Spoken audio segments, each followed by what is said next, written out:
Assalamualaikum warahmatullahi wabarakatuh. Perkenalkan, nama saya salah satu Nikmal Makfiro dari Prodi Manajemen Pendidikan Islam semester 2 Institut Agama Islam Negeri Ponorogo.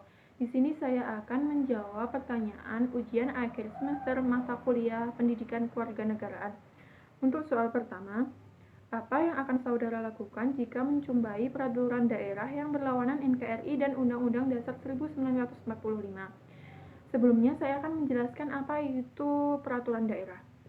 Peraturan daerah adalah peraturan yang dibuat oleh Dewan Perwakilan Rakyat Daerah yang telah disetujui oleh gubernur, wali kota, atau bupati. Dalam rangka melaksanakan pemerintahan daerah, pemerintah daerah memiliki kewenangan untuk membuat peraturan daerah yang harus sesuai dengan yang pertama, Undang-Undang Dasar 1945, yang kedua ada ketetapan MPR, yang ketiga adalah undang-undang, yang keempat adalah peraturan pemerintahan, dan yang terakhir adalah peraturan presiden. Jadi peraturan daerah harus sesuai dengan undang-undang atau peraturan tersebut tadi. Dan apabila ada peraturan daerah yang tidak sesuai dengan Undang-Undang Dasar 1945 atau NKRI, maka kita harus memberikan pemahaman kepada masyarakat bahwa peraturan daerah tersebut harus sesuai dengan pedoman hukum yang berlaku, karena peraturan daerah adalah peraturan untuk melaksanakan peraturan yang lebih tinggi. Selain itu, yang kita dapat lakukan adalah memberikan usulan atau pendapat mengenai peraturan daerah mungkin kepada pemerintah desa, yang nantinya akan disampaikan kepada pemerintahan yang lebih tinggi lagi. Kemudian soal yang kedua, faktor-faktor apa saja yang bisa mendukung good governance? Ada 4 faktor yang dapat mempengaruhi good governance. Faktor yang pertama adalah supremasi hukum. Supremasi hukum adalah usaha untuk menciptakan terjaminnya keadilan. Yang kedua adalah transparansi, yaitu prinsip yang digunakan untuk menumbuhkan kepercayaan timbal balik antara masyarakat dan pemerintah melalui media informasi yang akurat dan memadai.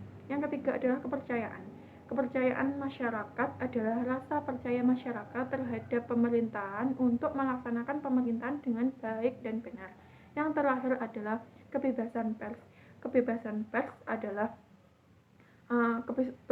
adalah perlindungan hukum yang diberikan kepada media atau bahan-bahan yang dipublikasikan di media yang digunakan seperti surat kabar atau media lain.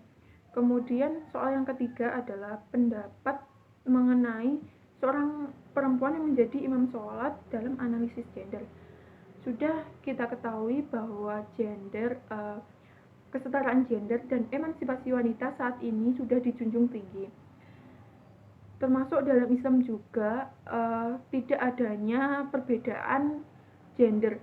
Islam juga memandang bahwa perempuan dan laki-laki itu kedudukannya sama, tidak dibedakan berdasarkan jenis kelamin, kedudukan, atau pangkat. Namun dalam foto tersebut, seorang perempuan menjadi imam sholat dari makmum perempuan dan laki-laki. Hal itu salah, karena perempuan hanya boleh dijadikan imam yang makmumnya itu perempuan, sedangkan di foto tersebut seorang perempuan menjadi imam dari laki-laki dan perempuan. Seharusnya seorang laki-laki adalah imam yang utama, jadi jika ada seorang laki-laki yang dijadikan imam tersebut, harusnya seorang laki-laki tersebut, karena laki-laki adalah imam yang utama, dan perempuan itu hanya boleh dijadikan imam apabila makmumnya itu perempuan semua ataupun laki-laki yang belum balik. Dan cukup sekian jawaban dari saya. Apabila ada kurangnya, saya mohon maaf. Wassalamualaikum warahmatullahi wabarakatuh.